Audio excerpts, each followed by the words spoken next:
Hey everyone in YouTube land, it's me again talking about another KOF trailer. So let's get right into it. This time we're going to be talking about Team Fatal Fury. Okay, so my initial impressions when I'm looking at this team, that they look pretty much like they usually look. Terry Bogard, Andy Bogard, and Joe Higashi. They're all looking very similar to their previous designs. They all look very recognizable. Terry looks more or less like he usually does.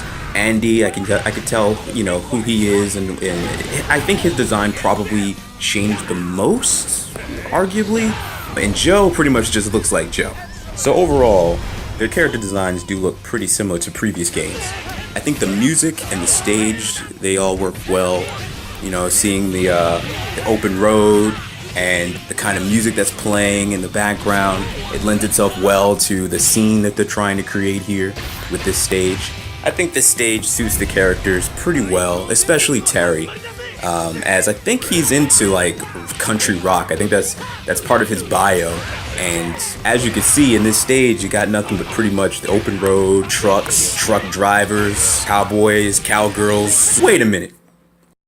Is that Tina Armstrong from Dead or Alive? Is this where she's been since she wasn't invited to Zack's Island? Looking at the title of the song, Departure from Southtown, in terms of the game's narrative, at least for this team, that title kind of gives me the impression the characters perhaps are on like a road trip away from Southtown, out of Southtown. Now, in terms of the characters themselves, now with Terry Bogard, it looks like they gave him a redesigned version of his most well-known outfit.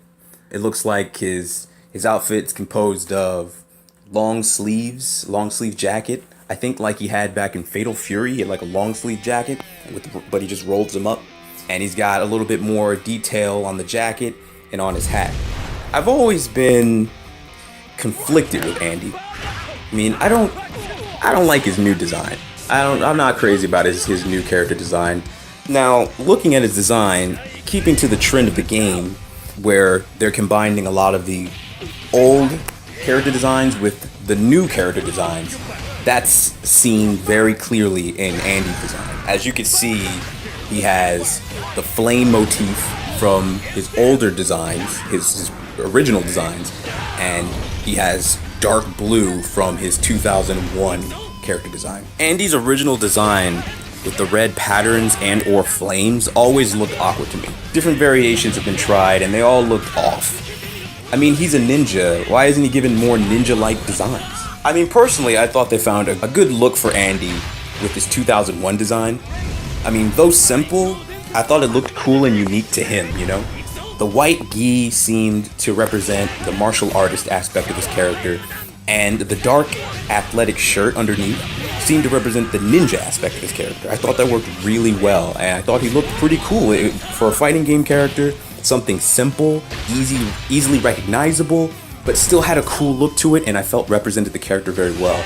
And they decided to scrap that and go back to, something that's inspired by his original character design, which I always thought was a weak and awkward design. Joe Higashi, he looks very similar. I mean, his design hasn't really changed that much, save for the designs on his shorts, and I think he replaced the athletic tape with foot guards. As far as my impressions on the gameplay, they all look pretty much like I remember them. Terry's got all of his moves. He's got that overhead kick. He's got like the charging fist. What is it called? Like a burning knuckle or something like that. He's got the rising tackle, which is, in my book, has always been one of the most outrageous moves in fighting games.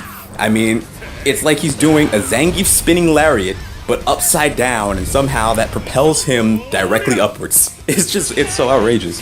But it's a classic move, and he still got it. It looks like, similar to some other characters, he can do a ground bounce now, and he can then continue a combo. So, he does this, he did that one, the overhead kick move into the rising tackle. Outside of that, he got all the classic super moves. He's got like the power geysers, the Buster Wolves, and he's got this new one. I don't know if he's had this one before. It reminds me of what I think in Max Impact, it was called the high angle geyser.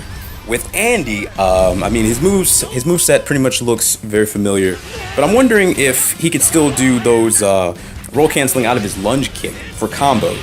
I recall in King of Fighters 13, he could do like a kick, like he's about to do the lunge kick, and you could cancel out of it. He'll just roll out of it, and then you can continue a combo from there somehow.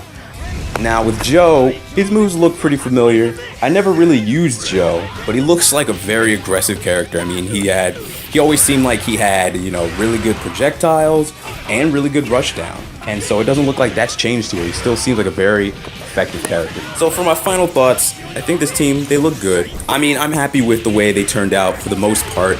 I mean, save for my conflicted feelings on Andy's character design. But Terry still looks cool. Joe looks cool. I'm actually curious. Maybe we'll actually see some DLC, some costume DLC. Maybe we'll get the 2001 outfit for Andy, and it'll make him, for me at least, more interested to play him. And while they're at it, maybe they'll even make a Mark of the Wolves costume DLC for Terry Bogard. That'd be kind of cool. They've already got Schoolboy Kyo and Nightmare Geese.